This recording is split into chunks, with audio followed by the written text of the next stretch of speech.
Lorsque Allah nous a créés, il nous a créés dans un but bien précis, l'adorer. Allah subhanahu wa ta'ala dit « Adorez Allah, vous n'avez pas d'autre divinité que lui ». Ce monde dans lequel nous vivons n'est en fait qu'une destination passagère et éphémère.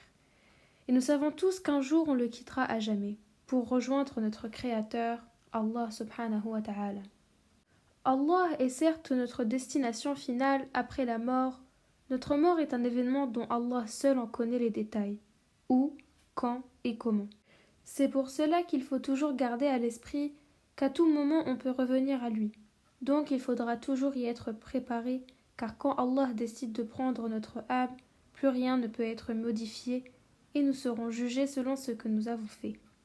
Toutes les actions petites ou grandes, bonnes ou mauvaises, seront prises en compte. Ce moment venu, le moment de notre mort, notre âme quittera notre corps, et à ce moment, elle partira en voyage. Un voyage avec de multiples arrêts. Dans la vidéo d'aujourd'hui, nous parlerons d'un arrêt bien particulier, celui où l'âme regagnera notre corps.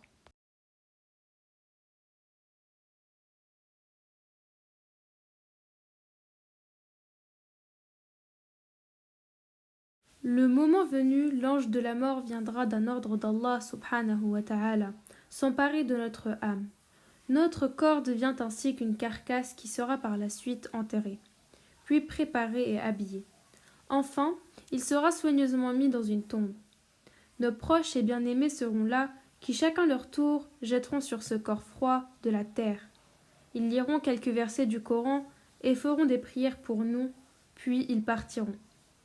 À ce moment, nous entendrons leurs pas qui quittent le cimetière. Le prophète sallallahu alayhi wa sallam a dit « Le mort entend certainement le bruit de leurs souliers quand ils rebroussent ce chemin après l'avoir enterré. » Rapporté par Bukhari et Muslim. Là, notre âme qui nous a été prise nous reviendra après un long voyage, nous reviendra après avoir traversé les 7 cieux, jusqu'à ce qu'elle arrive à Allah subhanahu wa ta'ala. C'est alors que l'âme nous est rendue, et à cet instant-là viendront 2 anges, Munkar et Nakir. 2 anges dont la mission est de nous poser 3 questions. Et notre réponse à ces questions décidera de notre sort. Si nous réussissions à répondre correctement, notre séjour dans la tombe sera paisible et on ne sentira pas le temps passé dans l'attente du jour dernier. Mais si jamais on échoue à répondre à ces questions, un dur châtiment nous sera infligé dans la tombe. Quelles sont donc ces questions? Et qu'est-ce qui fait qu'elles soient aussi décisives? Vous saurez dans un instant.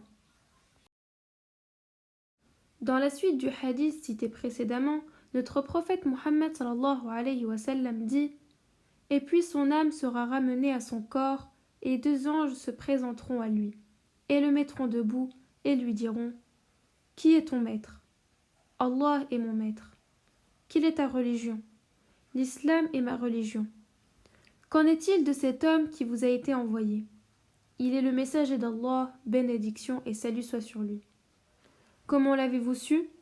J'ai lu le livre d'Allah et y ai adhéré et cru en lui. » Une clameur dira depuis le ciel « Mon serviteur a dit vrai. Préparez-lui un lit et des vêtements au paradis. Ouvrez-lui une porte débouchant sur le paradis, de sorte qu'il pourra en recevoir l'avant-goût et la fraîcheur. On lui élargira sa tombe l'espace d'une vue d'œil. Et un homme se présentera à lui pour lui dire ceci « Sois rassuré que ce jour est celui qui t'était promis. Qui es-tu puisque ton visage présage du bien ? Je suis ta bonne œuvre. Maître, fais venir l'heure pour que je puisse rejoindre ma famille et mes biens. » Rapporté par Abu Daoud. Ainsi nous serons questionnés sur notre maître, notre religion et notre prophète. Et si nous réussissions à donner les bonnes réponses, le séjour dans la tombe ne sera qu'une série de délices. Nous nous apasserons à la rencontre d'Allah, car nous savons que nous allons au paradis rejoindre nos bien-aimés et nos proches. Ka'b ibn Malik radiallahu anhu rapporte que le prophète sallallahu alayhi wa sallam dit « L'âme du croyant se transformera en un oiseau qui se nourrira d'un arbre du paradis jusqu'au jour où Allah la réintégrera dans son corps au jour de la résurrection. » Tout ceci si nous réussissions à répondre aux questions qui nous seront posées. À cet instant, je sais ce que vous vous dites. Je suis musulman, je connais très bien les réponses et je n'aurai aucun mal à y répondre. Mais ce n'est pas si évident que ça, et réfléchir de cette manière est totalement faux. C'est un excès de confiance en soi. Et l'excès ne fait pas partie des qualités des croyants. Car même les compagnons du prophète, qui sont parmi les meilleurs croyants que l'islam ait connus, avaient peur de ces questions. Car ce jour-là, lorsque nous serons interrogés sur notre maître, notre religion et notre prophète, ce n'est pas votre langue qui donnera la réponse, et ce n'est pas votre cerveau qui donnera la réponse non plus. La réponse sera donnée par notre cœur, et ce n'est pas un cœur vide de foi qui trouvera ces réponses. Car lorsqu'on rate ses prières, lorsqu'on oublie d'évoquer Allah à travers ses doigts, lorsqu'on abandonne le livre d'Allah, on ne peut plus dire que l'islam est dans notre cœur.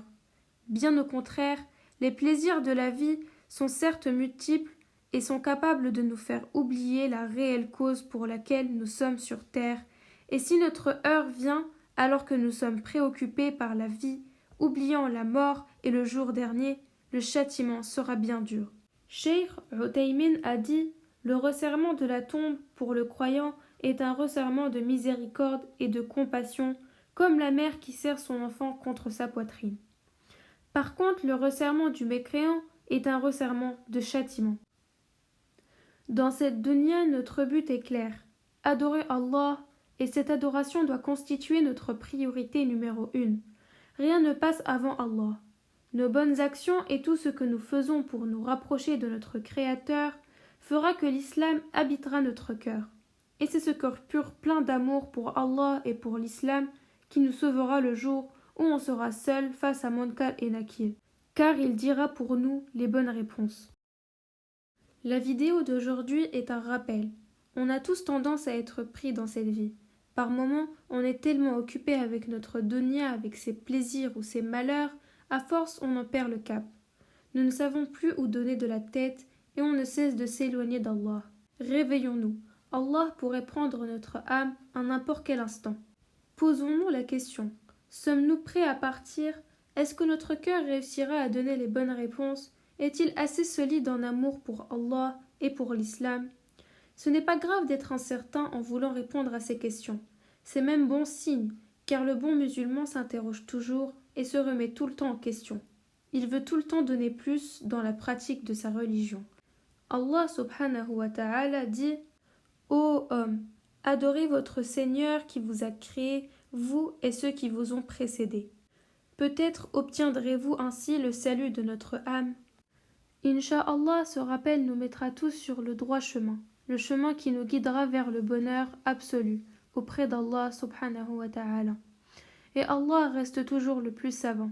Que la paix soit sur vous et vos familles, mes frères et sœurs. Wassalamu alaykum wa rahmatullahi ta'ala wa barakatuh.